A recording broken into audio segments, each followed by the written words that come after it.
It is great to see you here again. This is another video related to the course Project Management Tools and Techniques for the European Business University, and the course is CP 105 Project Management. In this lesson, lesson 11, we're going to talk about the Gantt chart, the resources allocation, and budget.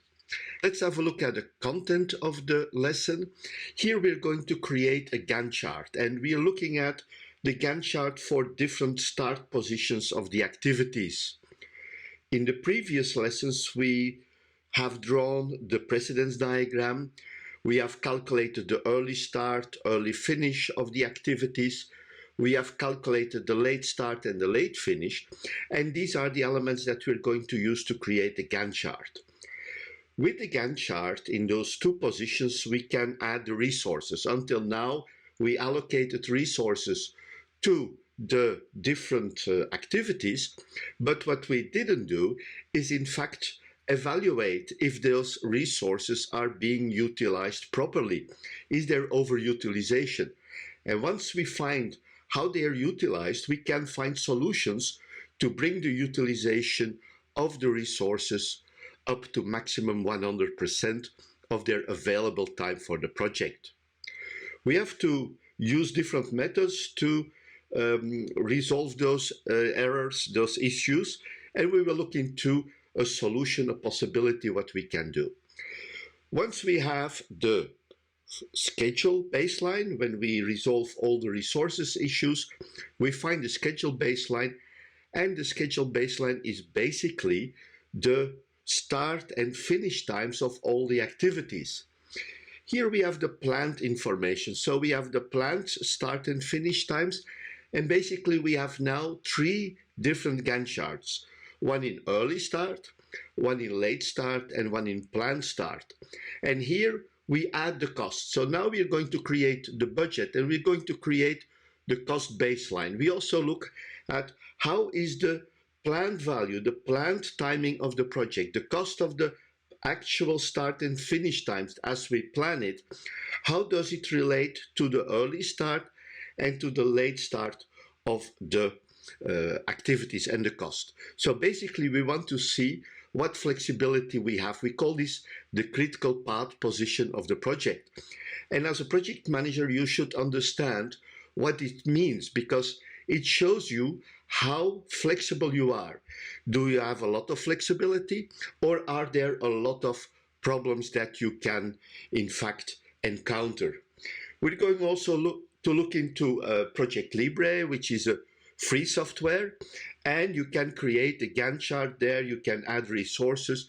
You can in fact resolve all the resource issues. When you have more expensive professional packages, the package can do that for you. Now in Project Libre, you have to do it. You have to arrange the resources. It may be very complicated for large projects, but for small projects, this is still manageable. We'll be looking at some exercises, and of course, there is a discussion forum, and again, an end of lesson quiz. What are the learning outcomes? Well, at the end of this lesson, you will be able to create the Gantt chart from the project schedule. And you will be able to differentiate between the schedules like early start, late start, and planned start, the three different project positions that we can encounter. You will be able to evaluate the use of resources and resolve resource issues. There are different types of costs you will be able to define.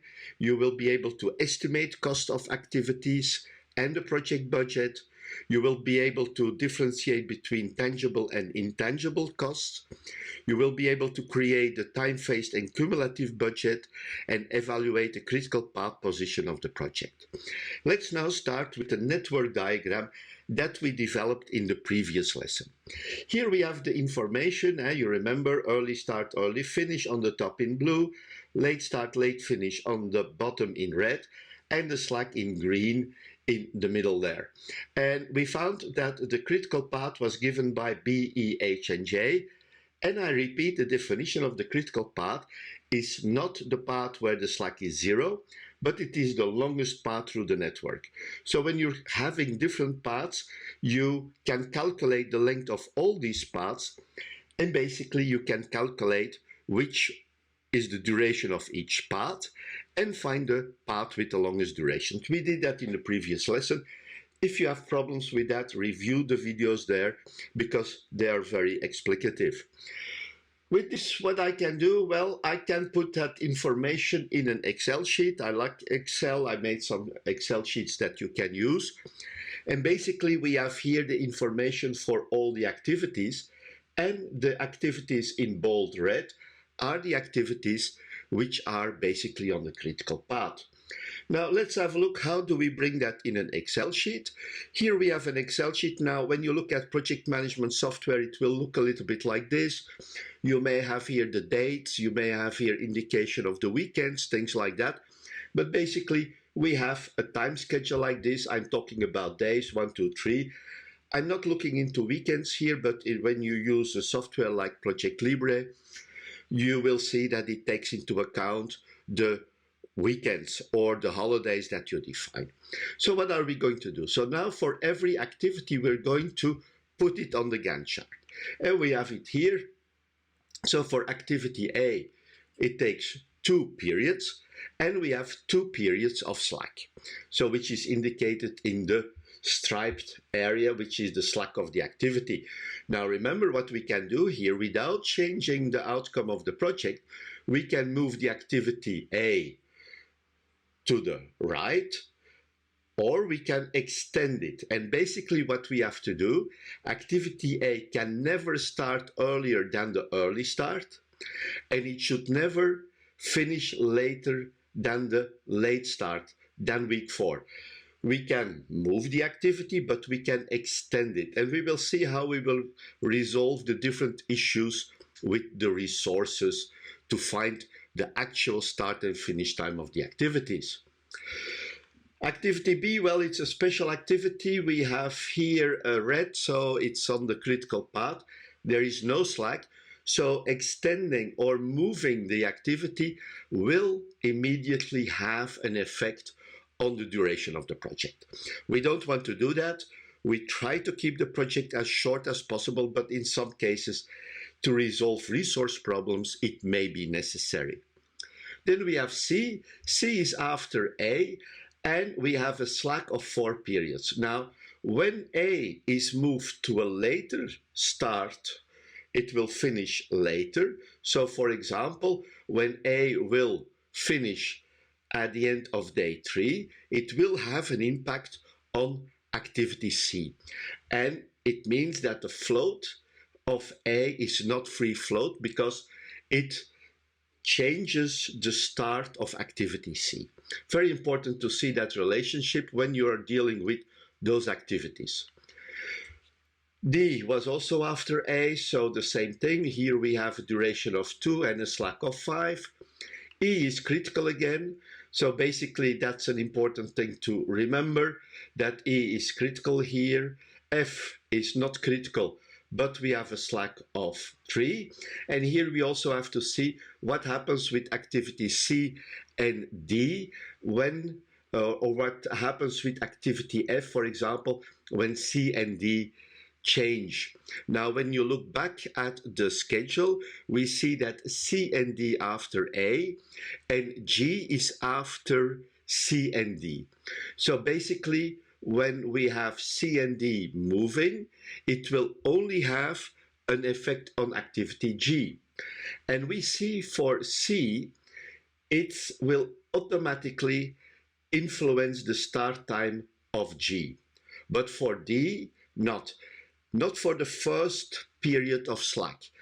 The free slack here is 1 period for activity D, and we have a total slack of 5, but once we extend D, the end date of D after 5, it will have an impact on G.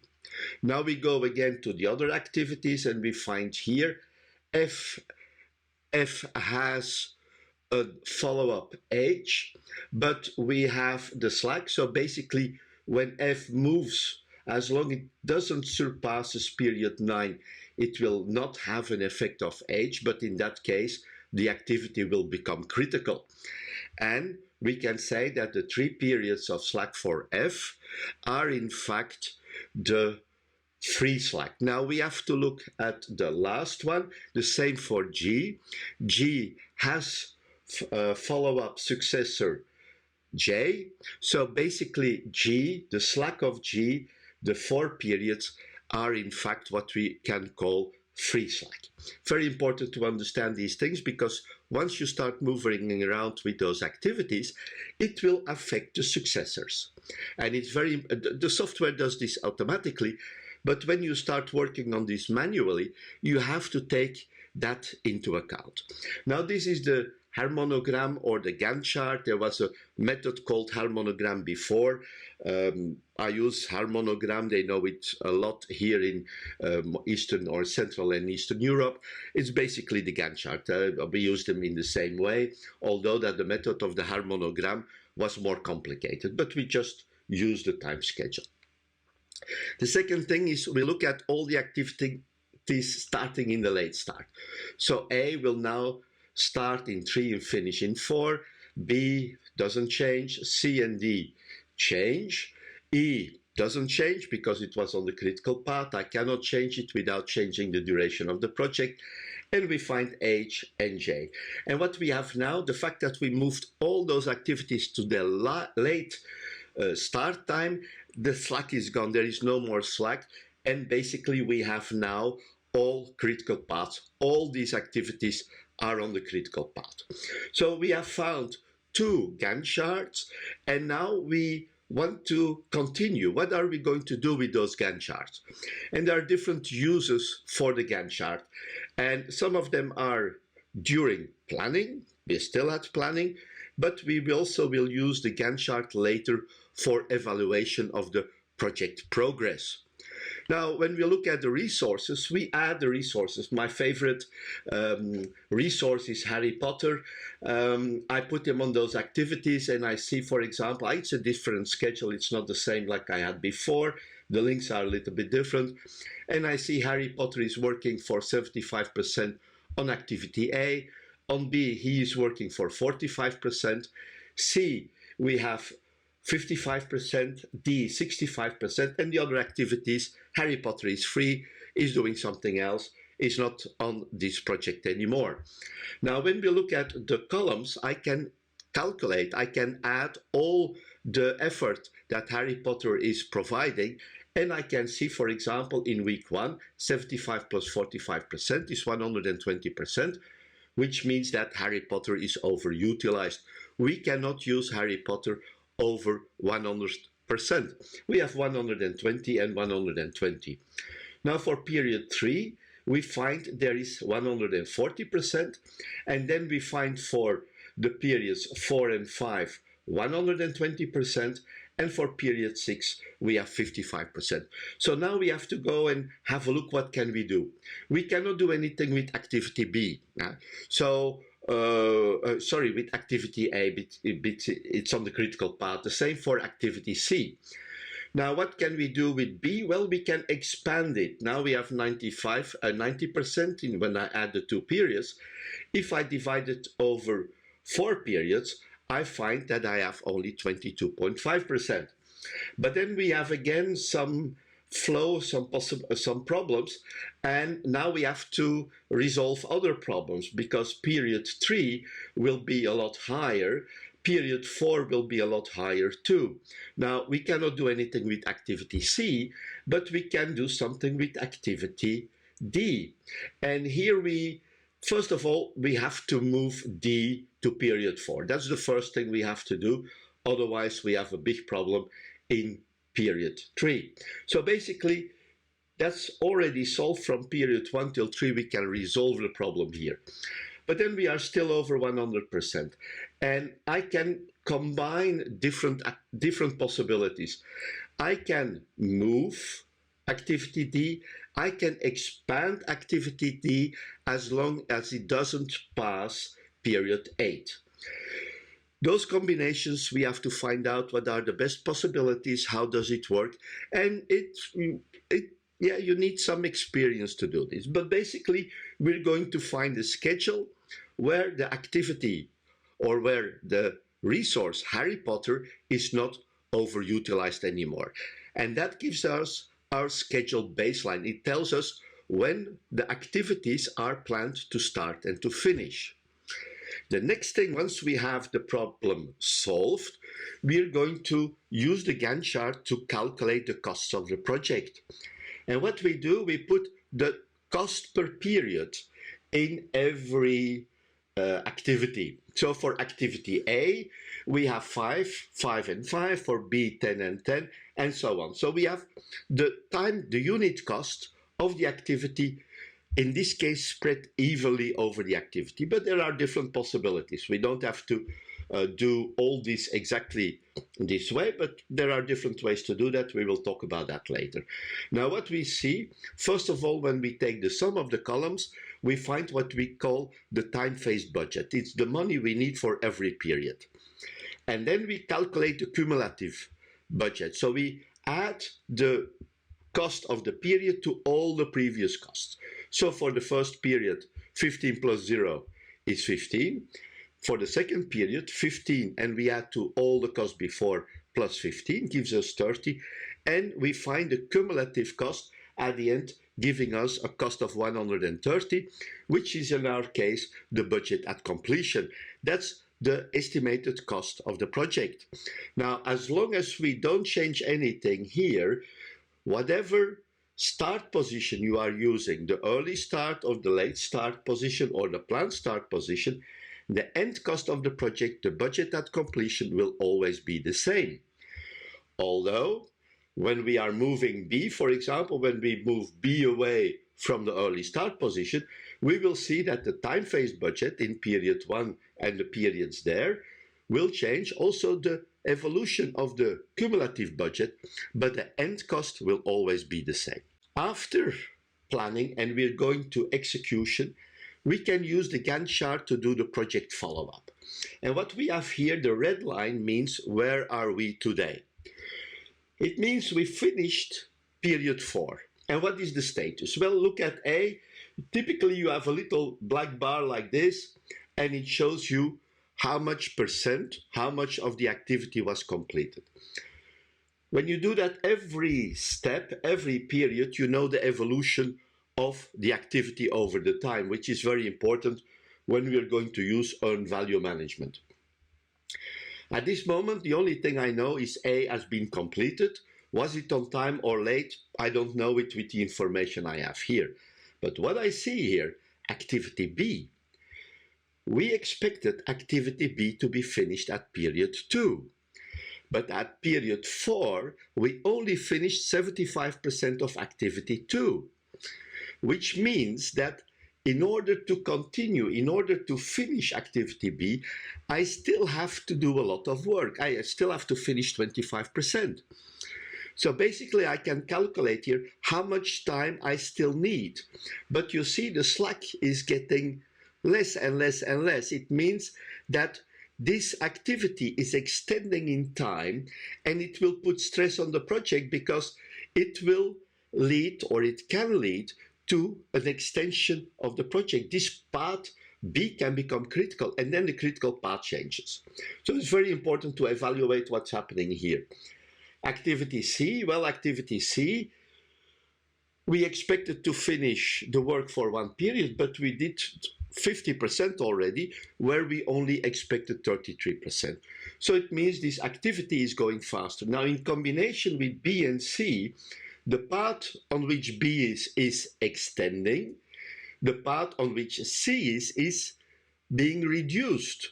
So we have what we call path convergence, and we have to identify these things because it can happen suddenly that the critical path changes. And as a project manager, you have to know where is your critical path. For D, the same thing. We expected to have finished 1/3. It's the same situation like activity C. So basically we are late. We still have to compensate. We have to see. Probably it will not give a problem because we have sufficient slack.